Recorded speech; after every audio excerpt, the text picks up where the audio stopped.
Sila din maghahakot. Hindi, iba naman yun. Iba yung nagkakarga. Iba rin bayad dun. Iba rin bayad dun sa kwan, sa harvester.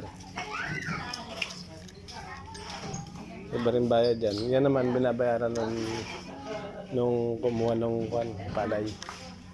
Naghahakot. Iba yung Ayun. maliit isa.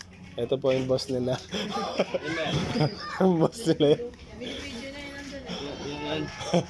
Yung bagong kalabaw. New version ng kalabaw. Oo. Sabi ko bila. Yung version ng kalabaw. Ah. Sige.